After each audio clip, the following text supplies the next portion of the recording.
ते जय कांदेस भाऊसन आज ना व्हिडिओ आहे ना पुरा खतरनाक बनाय, फक्त तुमले व्हिडिओ ना शेवटपर्यंत तकना पडी भाऊसन। हा ते आमना गावमा आज आहे ना कोणतरी येवाय, हा आणि तो व्यक्ती कोण आहे व्हिडिओमा तुमले तकाडचू, आणि व्हिडिओ फक्त तुम्ही शेवटपर्यंत तका ना भाऊसन।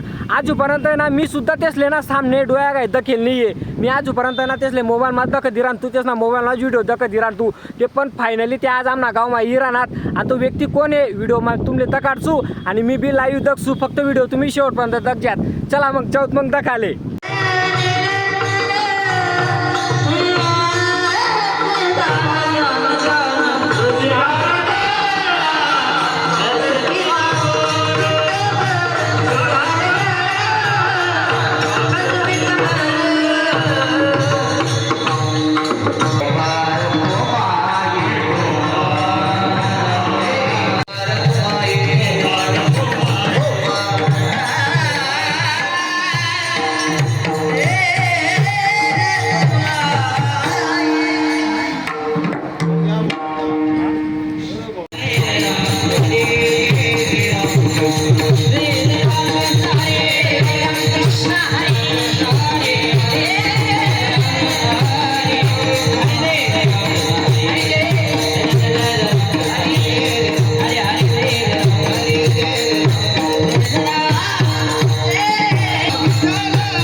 मरण्यासाठीच तुमचा आमचा जन्म आहे, आपण मरणारच आहे, पण मरत असताना असं माणसानं मरावं। मी रोज सांगतोय का जरा बारीक, माणसानं चालताना असं चालावं, आपण चालायला लागल्याच्या नंतर दोन माणसानं आपल्या बरोबर चालावं, आपण बोलताना दोन माणसाने आपल्या मताशी सहमत असावं, आणि माणसाने मरताना असं मरावं ज्याला कळालं हा मेला त्याच्या डोळ्यात चचकन पाणी यावं, असं माणसानं जीवन असावं बाबा। आणि तो मोठं व्हायचं असेल मरावं लागतं रे बाबा। मेल्यानंतर जिथं मोठं केलं जातं ना त्याचं नाव महाराष्ट्र आहे रे बाबा। माझी विनंती आहे, अरे मेल्यावर कावळ्याला नैवेद्य दाखवण्यापेक्षा जिवंत आईची सेवा करा, देव भेटल्याशिवाय राहणार नाही, ही गोष्ट लक्षात ठेवा, देव भेटल्याशिवाय राहणार। ज्ञानोबरांच्या जीवनामधला बाप गेला, ज्ञानोबरांच्या जीवनातला बाप गेला, ज्ञानोबरांच्या जीवनातली मायही गेली। आणि एक गोष्ट कायम सांगतो मी बरं का, देवाला विनंती असेल, देवा अरे कौन सी चीज है जो यहाँ नहीं मिलती, सब कुछ मिलता यहाँ, लेकिन माँ जैसी दुआ नहीं मिलती। आई आई असते हो, आई आई असते। ना गाय नेल्याच्या नंतर 8 दिवस त्या गाईला चारा दिला जात नाही, 8 दिवस त्या गाईला काही खायला टाकत नाहीत। 9व्या दिवशी त्या गाईला 2 बकेट भरून पाणी ठेवलं जातं। भूक लागलेली असते, भुकेने व्याकुळ झालेली असते, 8 दिवस चारा नसतो, पाणी नसतो साहेब, म्हणून 8 दिवसाच्या नंतर 8व्या दिवशी त्या गाईला पाणी ठेवलं जातं. आई 2 बकेट भरून ती पाणी ती गाय पिती आणि जसं ती पिती तसा तिच्या असणारा इयर गोळा तयार होतो आणि तो गोळा तयार झाला की हळूहळू तिला संडास लागते. संडास वाटत सगळं घाण बाहेर पडून जाते.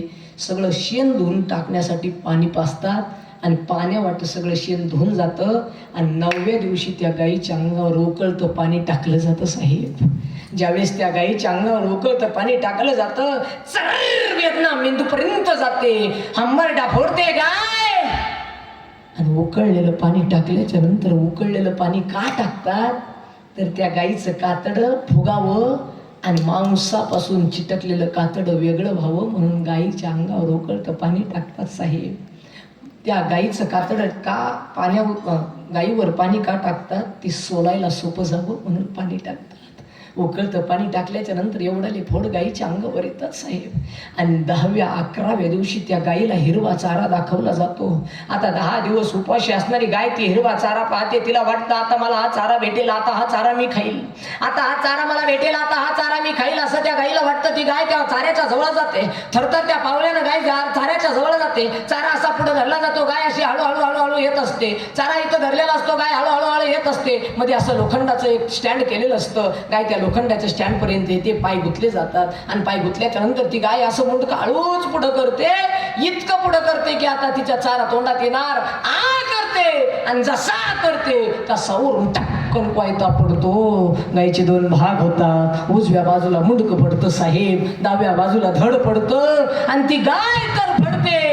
3 मिनिटं त्या धडामध्ये प्राण राहतो.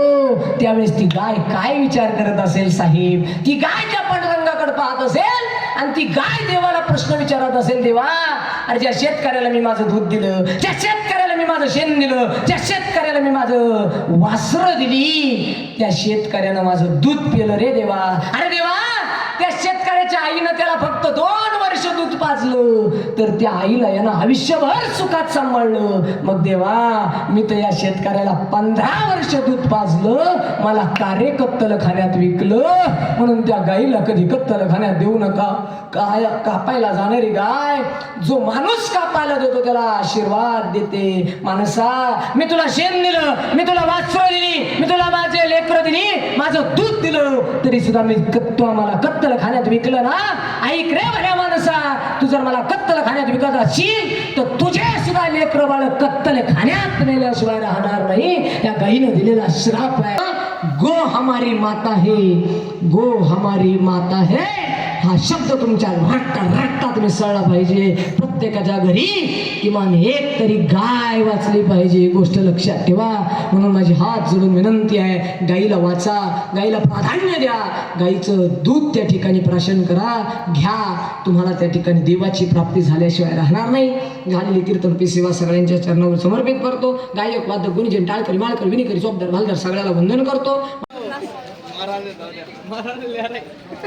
भाऊसोन आपण तेच इथलं भारी कीर्तन कर ना, पुरं भारी डायरेक्ट. हां मी आजपर्यंत आहे ना त्यासले मोबाईल माझं दखती राहतो, म्हणजे त्याचा व्हिडिओ दखती राहतो, त्यासले मोबाईल माझं दखी राहतो.